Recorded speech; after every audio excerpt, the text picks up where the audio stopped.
Boa noite, pessoal. Meu nome é Aline, sou professora de Ciências e Biologia. Estarei mediando hoje a professora de Química, a professora Simone. Obrigada, Aline. Hoje nós trataremos hoje de transformações químicas como resultantes de quebra e formação de novas ligações. Quais as habilidades que nós iremos trabalhar com vocês? Reconhecer que há energia envolvida na quebra e na formação de ligações químicas, conceituar transformações químicas como quebra e formação de ligações, compreender e saber construir diagramas que representem a variação de energia envolvida em transformações químicas, fazer previsões a respeito da energia envolvida numa transformação química, considerando a ideia de quebra e formação de ligações, além dos valores das energias das ligações. Ok? Nós vamos fazer alguns combinados, como sempre, né? Anote as suas dúvidas, realize as atividades propostas, participe de forma ativa da aula e aproveite bem esse momento, porque agora a professora Simone irá recapitular com vocês. Obrigada, Aline. Então, pessoal, na aula passada, o que nós vimos? Nós vimos que era uma solução, lembra? Solução, a mistura de solvente com soluto. E essa solução nós podemos medir quem? As concentrações. Nós vimos concentração comum, vimos densidade, vimos concentração em quantidade de matéria, né, na aula passada. E hoje nós vamos entrar o quê? Nas ligações químicas, né? Como é realizada essas ligações químicas, a formação desses componentes, né? Então, como que forma uma substância? Por exemplo, a água. A água eu tenho o gás hidrogênio e o gás oxigênio. Se vocês olharem na fórmula, eu tenho o H2 e o O2, que vai formar a água. E como é realizada essa formação de ligação? Primeiramente, eu tenho que fazer o quê? Quebrar a ligação entre os dois hidrogênios, né? E quebrar também a ligação entre os dois oxigênio para depois formar a ligação HO mais H. Na quebra dessas ligações, o que acontece? Eu vou fornecer energia para quebrar essas ligações. E quando eu ajunto o hidrogênio e o oxigênio mais o hidrogênio, eu vou o quê? Liberar essas energias. Tudo bem? E como nós chamamos essas quebras e essas formações de energia? Nós temos, na quebra da energia, nós temos o quê? A absorção, na quebra da ligação, nós temos a absorção de energia, que nós chamamos que é um processo endotérmico, ou seja, nós vamos ter lá o ΔH, né, que é a variação de energia, vai ser maior que zero. E para eu formar essas ligações, vai ocorrer liberação de energia. E esse processo nós chamamos de processo exotérmico, ou seja, a variação dessa energia vai ser menor que zero. Tudo bem? Então, aí eu tenho uma atividade para nós realizarmos baseado nesse conceito. E essa atividade, ela foi retirada do caderno do aluno de vocês, né? Que vocês pegaram agora no começo do mês, tá? É a atividade 6D da página 47. Né? Se você não tiver o caderno em mão, faça uma folha ou peça para alguém pegar o caderno para você realizar essa atividade, tá ok? Então, vamos lá. Vocês vão observar a reação abaixo. Está faltando a reação abaixo. Tudo bem. Eu vou falar para vocês, tá ok? Mas está no caderno, quem tiver o caderno em mãos. Observe a reação abaixo, né? E os respectivos valores da energia de quebra e ligação do reagente do produto. Feito isso, responde às perguntas. Qual que é a reação, gente? Vai ser, no reagente eu tenho X e Y, que vai dar quem? No produto CD. A reação está lá embaixo, ó. XY mais CD, que vai dar XD mais CY. E ele dá o que para você também? Ele dá lá as ligações que ocorrem entre X e Y, que é 100 kcal. Eu tenho também CD, que é 200 quilocaloria, tá ok? Eu tenho também XD, que é 300 kcal. E tenho a ligação entre XY, que é 400 kcal. CY, desculpa, eu li errado, perdão. 400 kcal. Aí eu quero saber qual é a energia total envolvida na quebra da ligação do XY e do CD. Um minutinho para vocês responderem. Ele quer o quê? Qual é a energia total envolvida na quebra da ligação XY e CD? Aonde está XY e CD? Eles estão antes da seta, ou seja, eles estão no reagente. Se vocês olharem aqui na resposta, eu tenho, para eu poder quebrar a ligação entre X e Y, eu vou necessitar, né, eu vou consumir 100 calorias. Como eu sei que eu vou consumir? Porque quando eu for quebrar uma ligação, eu absorvo energia. Então, ele fala que ali nos dados para nós, XY 100 calorias. Mas como ele está no reagente, então vai ser positivo, porque é um processo endotérmico, perfeito? E em relação ao C e D, que também está no reagente, eu vou absorver, então vai ser positivo. Qual o valor? 200 calorias. Então, a reação, a energia envolvida na quebra da ligação XY e CD vai ser mais 30. Então, para a formação desses dois componentes, na reação, eu vou liberar quanto? 700 quilocalorias. Ele respondeu correta conta, só que ele não falou que ia liberar ou ia absorver. Então, o sinal aqui é muito importante. Porque se eu não colocar o sinal, eu não sei o que aconteceu com as ligações, se foi absorvida ou se foi liberada. Então, a energia envolvida na formação dessas duas ligações vai ser menos 700 quilocalorias. Ou seja, está liberando 700 quilocalorias de energia, perfeito? Agora, o item C. Analise os valores de energia envolvida nos reagentes e nos produtos e responda à reação. Agora é reação global. Ela absorveu ou liberou mais energia? E, se possível, justifique a sua resposta. Aqui vocês vão ter 2 minutinhos para responder.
Bom, professora, muitos alunos aqui responderam 700 quilocalorias, né, e que liberou.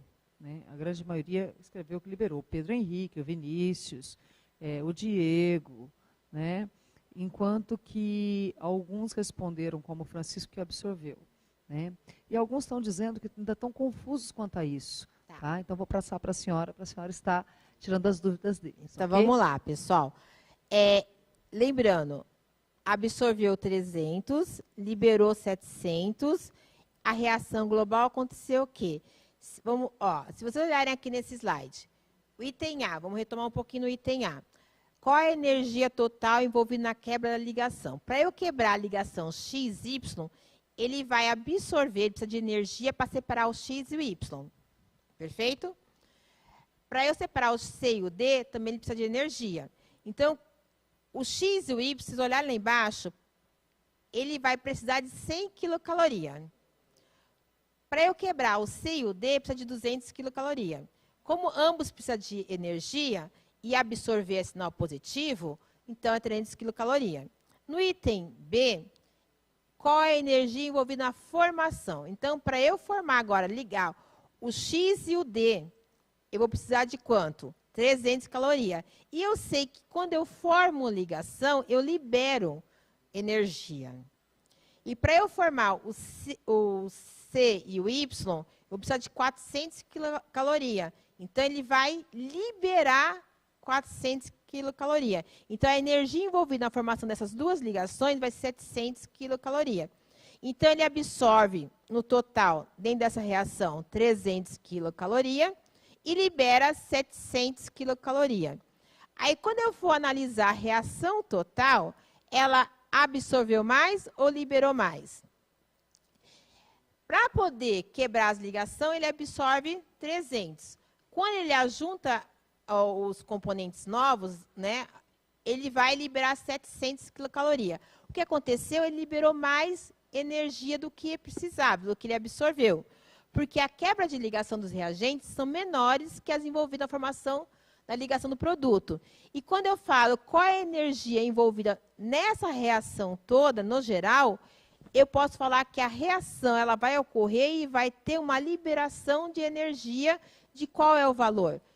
Vai ser mais 300 menos 700, que vai dar menos 400 quilocalorias. Então, ele vai liberar, no geral, liberar 400 quilocalorias, tudo bem?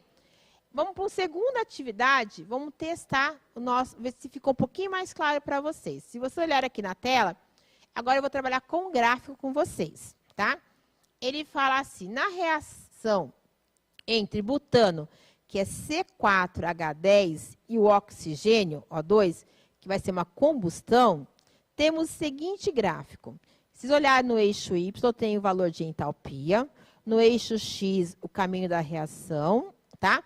Então, eu tenho lá HR, lá em cima, que é a entalpia do reagente. E embaixo, eu tenho HP, que é a entalpia do produto. Quem é o meu reagente? Ele fala que eu tenho 2 unidades C4H10 mais 13O2. E quem vai ser meu produto? 8 unidades de CO2 mais 10 unidades de H2O. Então, eu tenho essa reação aqui, que também está no caderno do aluno de vocês, tá? Que é a atividade 6G da página 47. Aí, a primeira pergunta em relação a este gráfico. A energia dos reagentes é maior ou menor que a energia do produto? Justifique a resposta de vocês, se possível. 1 minutinho para você responder esse item.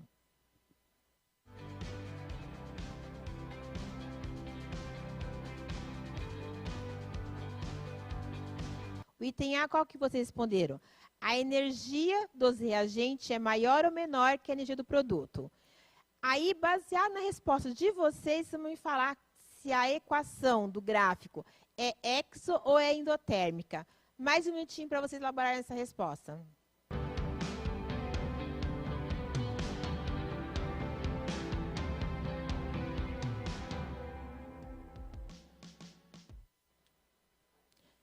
Já responderam o item A, o item B. Agora vamos para o item C. Porque como elas são complementares, eu quero que vocês façam etapa por etapa cada item, tá? O item C qual que é? Indique no gráfico a variação de energia, né, delta E, que ele chamou aqui, mas nós falamos delta H, e com uma seta mostre o processo endotérmico e exotérmico e explique. Mais um minutinho para vocês pensarem, no retorno a gente vai explicar, detalhar cada item para vocês, ok? Vamos lá, mais um minutinho.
Agora vamos lá. Se tiver um tempinho para pensar em cada um dos itens, perfeito, pessoal?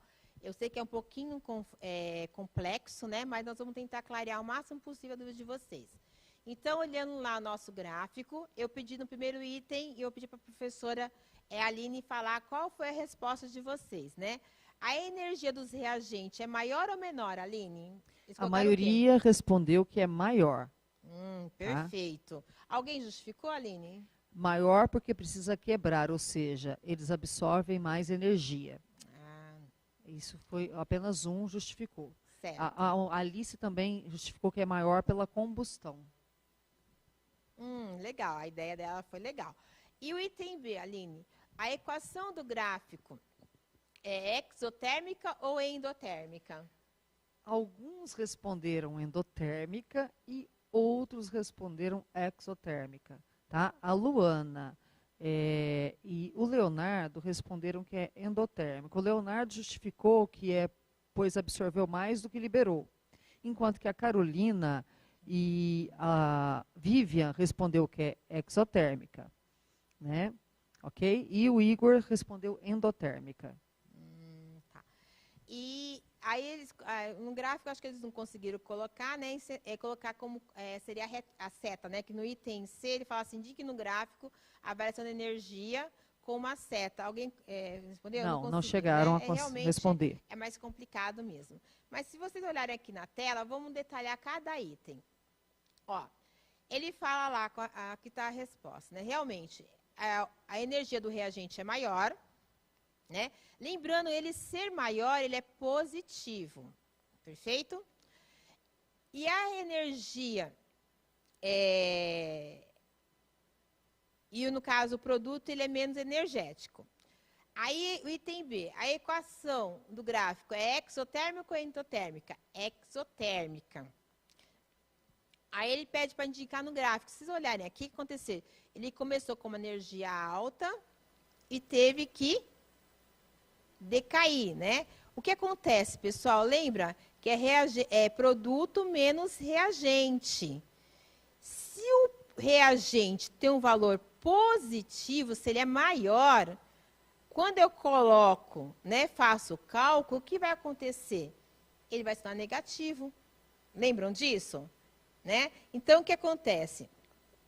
O meu produto, ele tem um valor energético menor e o meu reagente tem um energético maior, o reagente.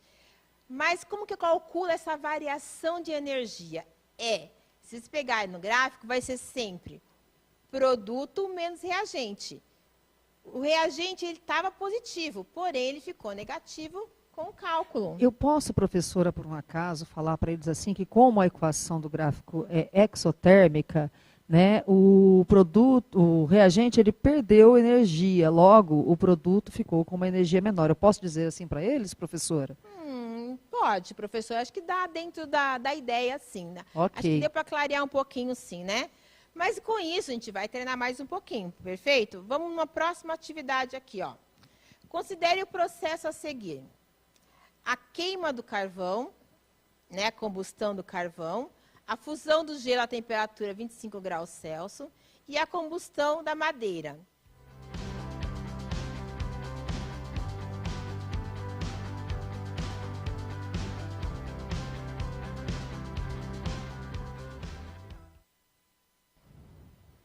Bom, pessoal, nós temos aqui, professora, alguns que a maioria respondeu letra E. Tá? Mas alguns estão com dúvida dos termos exotérmico e endotérmico. Né? Lembrando, pessoal, que nós temos uma fusão de palavras, térmico, de temperatura, tá? Exofora. Tá? Então, exotérmicas são reações que liberam calor. Endotérmicas são reações que absorvem calor, endo dentro. Tá bom? Então, lembra, endo dentro, exofora. Ok? Então, as reações exotérmicas liberam e as reações endotérmicas, elas absorvem calor. Tá? A maioria respondeu letra E, tá correto, professora? Perfeito, pessoal, corretíssimo. Se você olhar aqui na tela, o que acontece com a queima do carvão? Ele vai liberar calor, né? Ele vai, você vê o fogueiral, né? Tudo vai liberar calor. O que acontece na fusão do gelo? Para o gelo fundir, o que é a fusão do gelo? É passagem do estado sólido para o estado líquido. Então, ele está lá, o gelo é a 0 graus Celsius. Para ele chegar até 25, ele vai aumentar a sua temperatura. Para ele aumentar a sua temperatura, ele tem que absorver calor. Então, é uma reação endotérmica. E a combustão da madeira é a mesma coisa, é a queima, né, da madeira, né? Como o colega colocou lá na lição anterior, né? Por que é exotérmico? Porque é combustão. Então, toda reação que envolve oxigênio, combustão, é uma reação exotérmica. Então, quais desses alternativas que está correta? É a letra E, como a grande maioria respondeu, né, professora? Apenas o item 2 é endotérmico. Ele absorve calor para ele mudar do estado físico sólido para o líquido. Perfeito, pessoal? Mais uma aqui para a gente, um desafiozinho aqui. Agora vamos para o Enem, tá?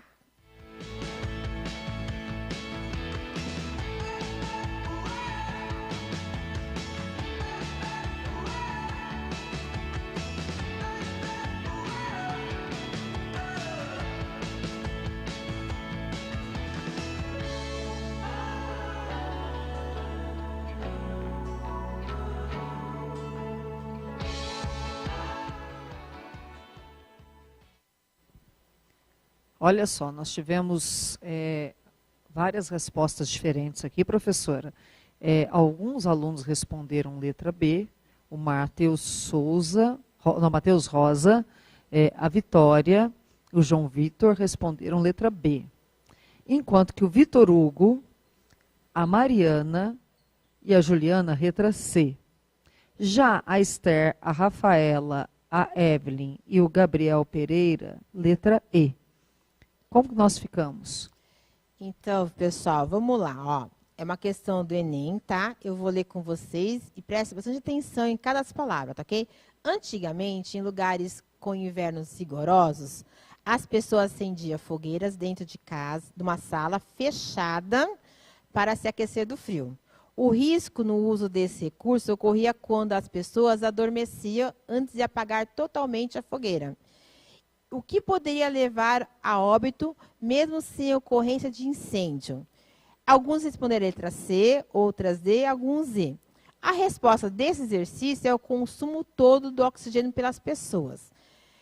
Como a professora de biologia, né, ela falou para a gente, mas não ocorre todo o consumo. Mas tem um pequeno detalhe, a sala está fechada. Mas se tiver uma frestinha, haverá troca, assim, de gases, né, professora? Isso, porque na combustão, né, o fogo ele consome também o oxigênio da sala, né? Se a sala estiver totalmente vedada, provavelmente o oxigênio vai acabar. Mas na combustão incompleta da lenha, pode ocorrer também a liberação do monóxido de carbono. E o monóxido de carbono ele faz uma ligação irreversível com as hemácias, tá? Então, ela faz uma ligação que não tem reversão, não tem o que fazer. Porque quando nós respiramos, né, e nós produzimos o dióxido de carbono, o dióxido de carbono se desliga facilmente das hemácias e é trocado pelo oxigênio. O monóxido de carbono não, o CO. Ele se liga efetivamente à hemácia, ele inutiliza aquela hemácia. Então, aquela hemácia ela não pode mais ser utilizada. Né? Então, mesmo que a pessoa absorva o oxigênio ele não vai mais se ligar à hemácia, porque aquela hemácia não consegue mais absorvê-lo, mesmo que ele esteja entrando no meu organismo. Então, a liberação também de monóxido de carbono acaba contribuindo, tá, para que a pessoa possa morrer asfixiada numa sala fechada. Perfeito. Aí, mais uma interação da professora de biologia, né? Explicando um pouquinho para a gente também o que acontece com o nosso organismo. E na próxima aula a gente traz algum esclarecimento referente à aula de hoje, caso ficou alguma dúvida. Eu quero agradecer a todos vocês pela participação da aula. Muito obrigada, Aline, e até a próxima. Eu que agradeço, Simone. Tá? Uma boa noite para vocês, pessoal. Bom descanso. Até a próxima aula.